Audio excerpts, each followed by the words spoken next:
Bonjour les amis, nous voici à nouveau réunis pour parler de ce magnifique petit livre que l'abbé Laurent Gagnon a écrit sur Marie, que moi j'intitule dans un texte ou dans un titre beaucoup plus court, « Voici ta mère », parce qu'elle est vraiment notre mère. Nous avons vu au début de notre réflexion que Marie nous avait enseigné, nous avait ouvert une porte sur notre création dans un monde de l'invisible. Nous ne voyons pas notre âme, nous ne voyons pas notre esprit, mais nous savons que cette âme et que cet esprit existent. L'âme en toute immortalité, l'esprit en toute éternité. Nous avons vu aussi comment Marie avait agi à certaines étapes de sa vie, que ce soit l'Annonciation, la Visitation, la Résurrection, et elle nous a enseigné à ce moment-là comment nous pouvons réagir face à toutes les étapes de notre vie. Maintenant, nous passons à un autre aspect. Vous savez, on a toujours besoin de super-héros. Et pour moi, Marie, en quelque sorte, ça n'est une personne que je peux considérer comme un super-héros. On croit tellement à une foule de super-héros qui n'ont jamais existé.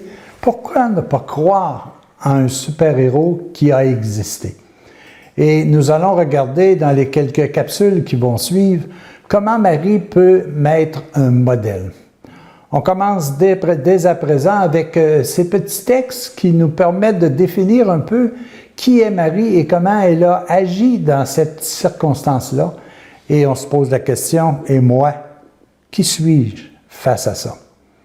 Alors, sans plus tarder, commençons avec Marie, la mère de Dieu. Alors, les amis, écoutez bien ce message et par la suite, on en rediscute ensemble. Marie est la mère physique de Dieu. Elle a donné la vie sur la terre au Verbe de Dieu, le Fils unique du Père, soit Jésus le Christ. Par elle, parce qu'elle a dit oui à Dieu, le Fils de Dieu est devenu son Fils. Et il a pris chair par l'action de l'Esprit Saint. Pour devenir vrai homme, un homme de la terre, il fallait que Dieu eût une mère de la terre.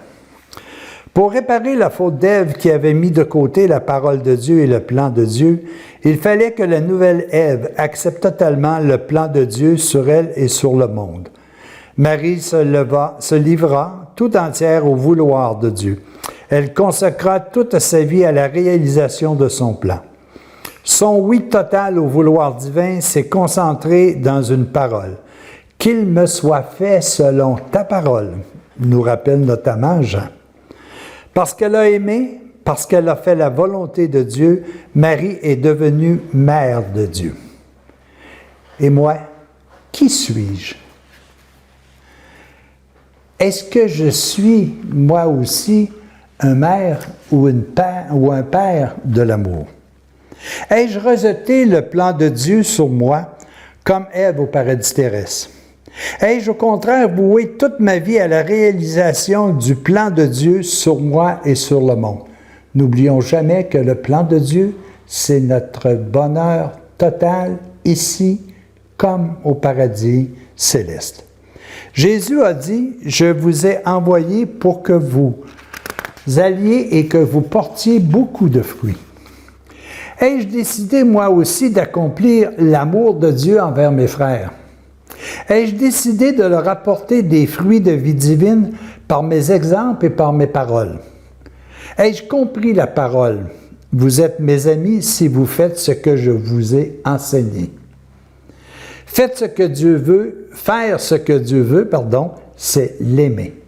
Aimer, c'est donner la vie divine comme Marie l'a fait. Jésus a dit clairement, « Qui est mon Père? Qui sont mes frères et mes sœurs? Quiconque fait l'amour de mon Père qui est aux cieux, celui-là met un frère et une sœur et une mère. » Je suis décidé, moi aussi, à donner comme Marie la vie aux âmes, réalisant l'amour de Dieu. Suis-je disposé à répondre comme Marie, qu'il me soit fait selon ta parole? Ce que j'ai d'extraordinaire là-dedans, c'est que la volonté de Dieu, il l'a exprimée en parole. Alors que nous autres, bien souvent, nous disons tout simplement, « Ah, il faut tout faire avec la volonté de Dieu. » Mais c'est quoi la volonté de Dieu? Est-ce que moi, j'ai la prétention, avec mes faiblesses et mes fautes, de comprendre ce que c'est que la volonté de Dieu? La seule chose que je peux comprendre et expliquer et approfondir, c'est sa parole. C'est dans sa parole que je vais découvrir la volonté de Dieu. Est-ce que d'abord, je la connais, la parole de Dieu? Vous savez, la parole de Dieu, ce n'est pas les gros livres qu'il nous présente, c'est les petits 122 phrases que Jésus a dit et qui a tout simplement dit, « Voici ce que mon Père veut que je vous dise. Lorsque je vous aurai quitté, mon esprit viendra vous le rappeler. » Est-ce que moi, j'essaie au moins d'avoir un accès à cette parole? Est-ce que je scrute cette parole? Est-ce que je la mets en application? Bien plus, est-ce que c'est devenu pour moi une habitude que de mettre en action la parole de Dieu? Vous savez, je vais vous donner juste un exemple qui est fort simple. On dit « Aimez-vous les uns les autres. Aimez-vous comme je vous ai aimé. » Est-ce que je fais ça? Est-ce que je l'expérimente pour savoir quelle est la douceur qui m'intègre lorsque je le fais? Eh bien, c'est bien ça, être donné naissance à la vie divine chez l'autre. C'est leur faire découvrir ce qu'ils ont déjà à l'intérieur d'eux. Marie, pour moi, est un exemple extraordinaire. Que l'on dise que Marie est ou n'est pas existé, bon, on a toutes sortes d'affaires, mais pour moi, c'est un super-héros, Marie. Parce qu'elle a pu accomplir ce que Dieu demandait, ce que Dieu a enseigné. Elle l'a tellement accompli qu'elle a donné naissance à plusieurs petits Jésus que nous sommes, à des niveaux très différents. Jésus, le Christ, le Fils de Marie, l'a accompli en totalité. Mais moi, je suis un tout petit bout de chemin de ce que Jésus a fait. Mais ce que je veux, c'est aspirer à en faire de plus en plus, grâce à lui, grâce à son aide, grâce au renouvellement de son enseignement. Marie, c'est la mère de Dieu. Michel, Caroline, Lisette, Jean sont aussi mère et père de Dieu parce qu'ils ont l'obligation, non pas l'obligation, ils ont le désir intérieur de propager l'amour qui est en eux. À tous et à chacun, bienvenue au monde merveilleux de parents de Dieu. À la prochaine.